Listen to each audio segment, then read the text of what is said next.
Welcome back to the channel, and I hope you all are having a great day.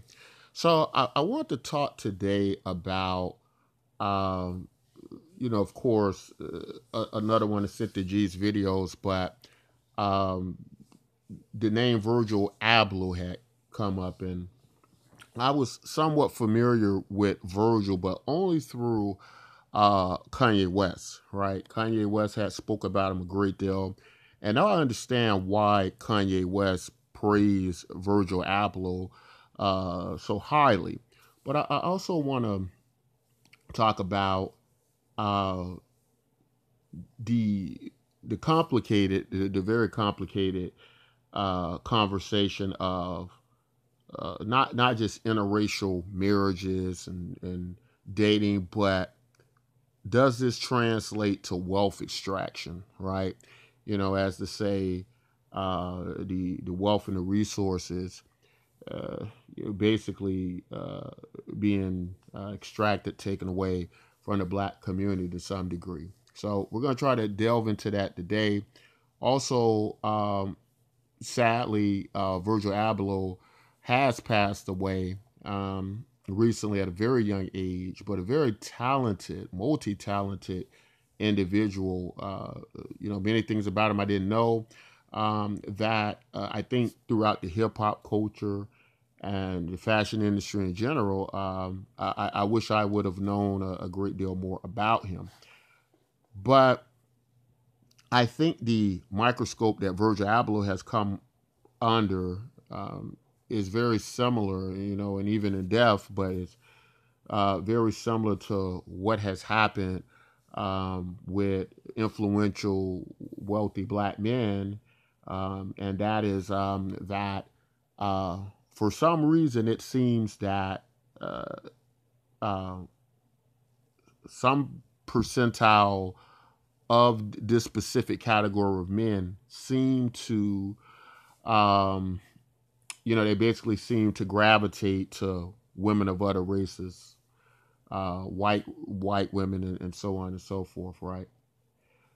But before I get deep into that, let's just talk a little bit more about Virgil and why he was so celebrated as he was. So he had apparently a very big brain, right? He was a architect, and architects are in a sense very fashionable people. It's just they're fashionable people when it comes to lines and uh, when it comes to creating these astounding homes and buildings and structures, right?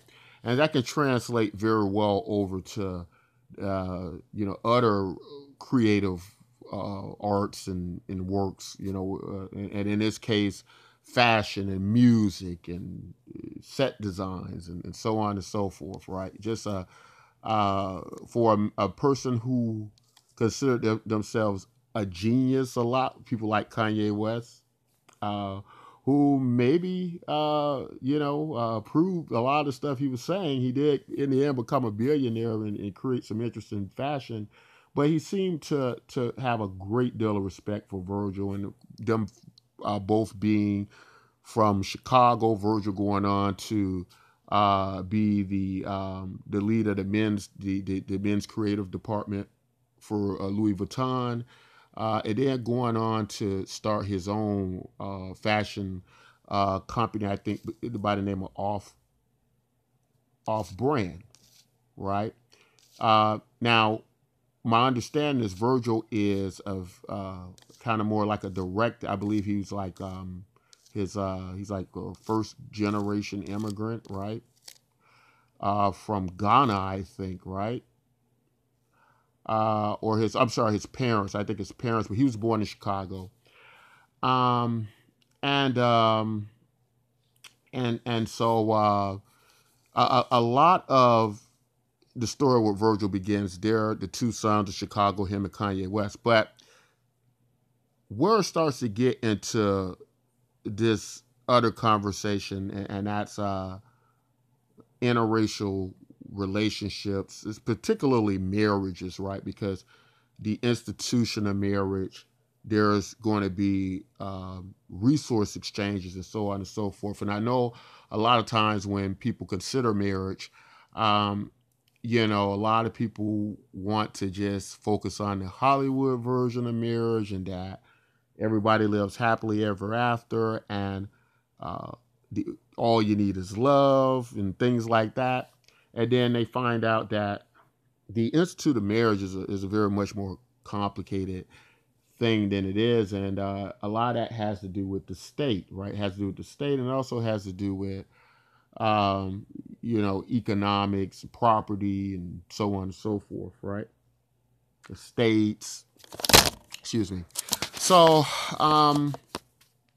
anytime there is a influential genius black man like Virgil Abloh that's gifted to us, uh, it becomes the focus of the great contributions that these people can make to their own people, right? And so when it seems they veer away from that, um, it can become a very, it can seem like a type of betrayal or abandonment. Some people even go as far, like in the case of Cynthia G, to consider them traitors, right? And so it becomes a very difficult, complicated conversation. Now, what we're going to try to do is we're going to try to understand this a little bit better. We're going to take some information, a few statistics, and get into this a little bit and try to figure out what's going on, and if this is something that uh, we really need to do some deep soul searching on, right?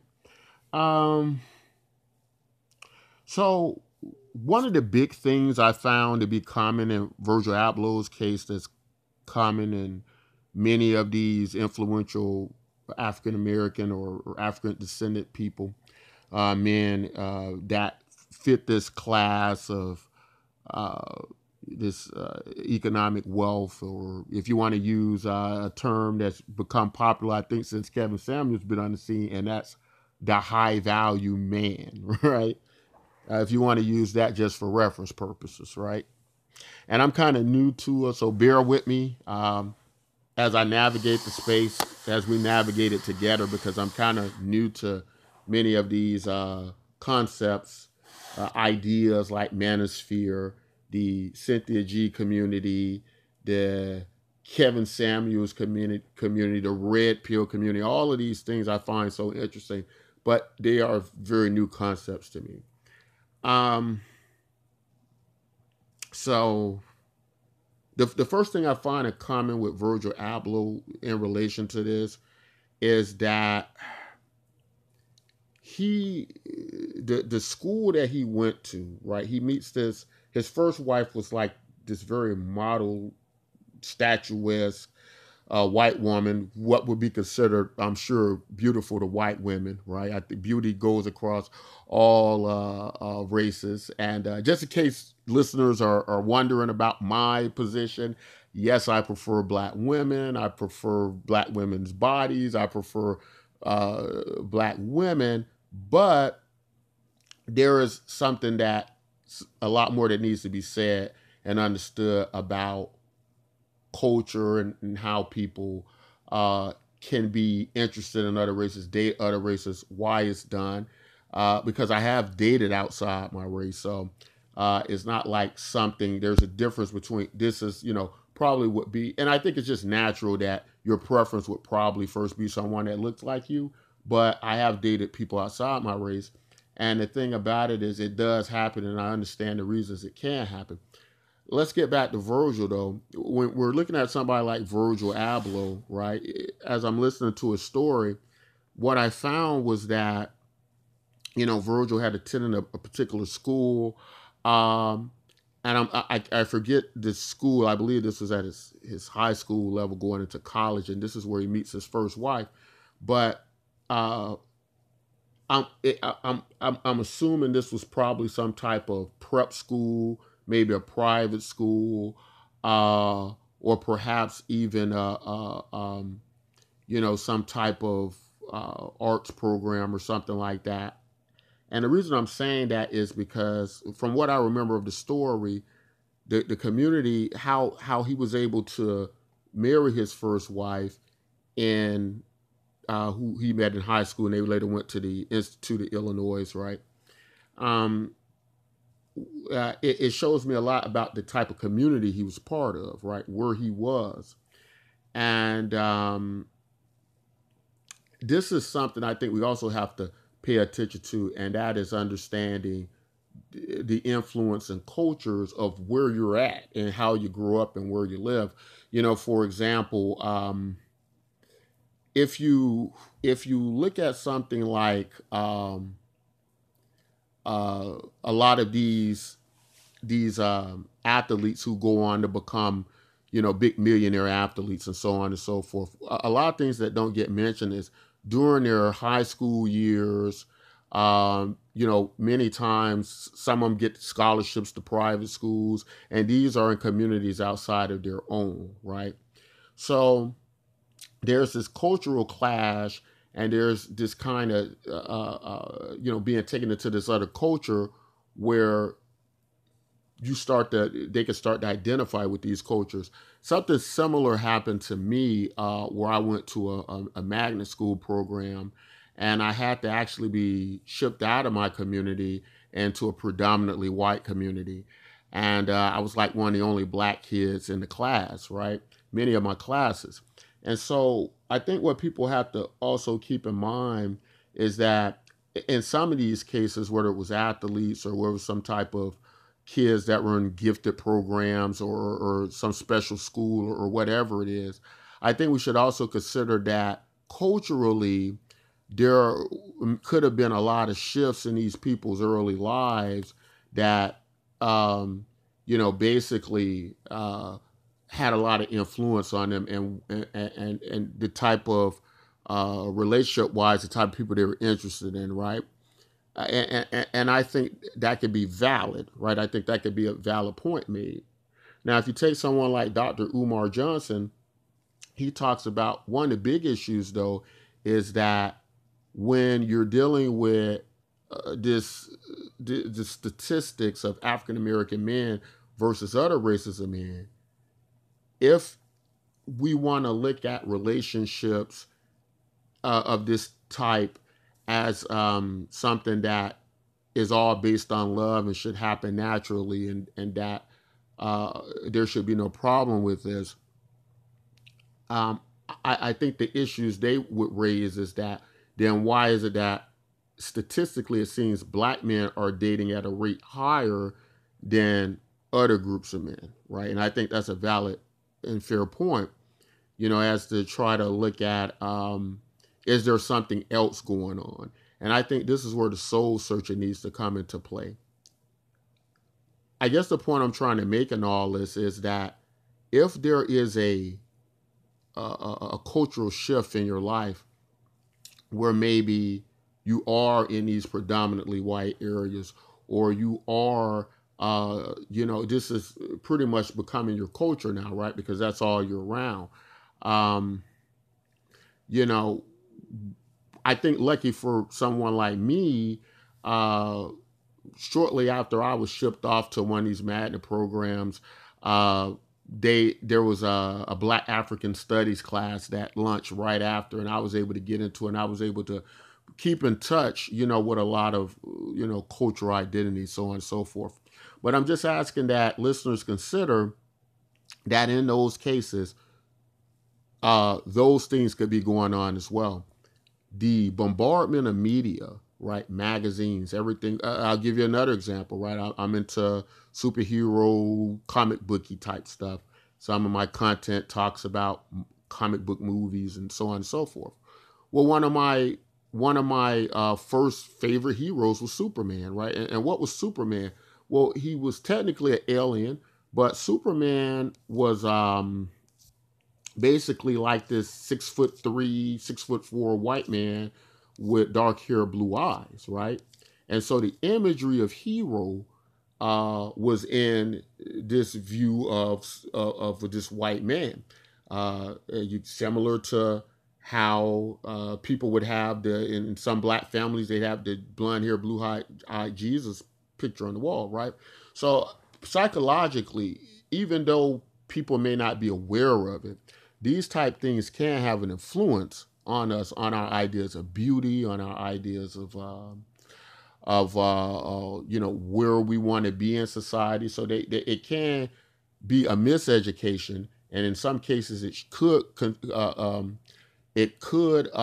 be necessary for re-education. But that's why I think it's very important to do the soul searching, right? So that you're aware of the decisions you're making and the choices you're making, right? That you understand why you're doing what you're doing. And if it's based on culture, right, then I think it could be validly said that culture is a big part of race, and it could, and but besides just this color of your skin and bone structure, there are many things that are in culture. You know, religion, music, and so on and so forth. The arts, right? So all of these things create this type of human being, and in the many of the African American communities, I understand the first inclination is just to consider people black because their skin is darker or black or something like that. And I'm not speaking to this as it's a good or bad thing. I think it's um, necessary to understand and be educated about your culture, or where you come from and where you want to be, right? And at least be educated and clear on these things before you make the decision.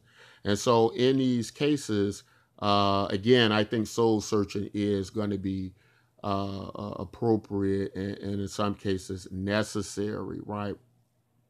I also do still think it's valid that if you are in a certain cultural situation where you're around people like maybe Virgil Abloh, maybe work with certain people around his radius or of a certain race or something like that. But then, to Cynthia G's point, there are people who specifically have preferences based on ideologies that, in many cases, aren't even true, right? Like, well, this race is better than this race, and so on and so forth, right? This is the seed of racial superiority, right? And so you got to be conscious of all those things as well, right? And so it's not. I don't think it's going to be an easy. I don't think it's as easy as just saying you're black and only support black things, because I think the color of people's skin can be black, but culturally they may consider themselves something else, right? And it's really at the end of the day going to be up to that culture to accept them as that or not, right? It's not up to another culture, right? And in some cases, that culture may accept them, right? We might look at someone like the artist Eminem, right? The rapper Eminem, and you might look at his culture from 8 Mile in Detroit, and there might be a certain group of black people culturally that accept Eminem, right? There may be a lot. Um, and he may be in sync and in tune with that culture to a very, very great degree, right? To a great degree, he could be accepted into that culture. So I don't think that is outside the scope of black people either. And I don't think it necessarily makes you a traitor, but I do think you need to soul search it as to, am I doing this for the right reasons, right? What is my understanding of this? Am I doing this because I think white women are better than black women, right? And so in those cases, there is a problem, right? And that's something that you have to, really look deeper to yourself and ask yourself, is that why you're doing that, right? Um, Now, as far as wealth going out of the communities and so on and so forth, uh, I don't have the data on that. But here's the bottom line to it: the imagery is very influential, right? So even if the statistics aren't in favor it's more black men marrying black women and so on and so forth. Maybe it's more wealthier black men marrying more black women. This type of imagery I could see still could be concerning to some people. And uh, although many of these black influential figures, you know, it's they don't have to explain this to anybody because it's their lives at the end of the day, and as individual and as humans, they have the right to live it as they see fit, right? But I do think it's important if you're influential in certain communities that where the situation is really at the end of the day, African American family is his net worth is about 7 times less than that of non-black people, right? Uh, Men in those positions, if they find themselves in that situation, uh, you know, well, at least for me, it would be responsible for tell my story, how it got to that, and help people to understand that this is basically like a freak accident. This is something I planned. This isn't an ideology, a false ideology I subscribe to. Maybe this is just a person who understood me at a level in a particular instance, in a particular case, nobody else happened to, right? And again, I mentioned Dr. Robert Putnam a lot. Under his research, statistically, it's probably more likely that you are going to end up with somebody of your own race. And it's probably more likely that someone of your own race is going to have a very higher understanding or more in sync understanding of who you are and what you are.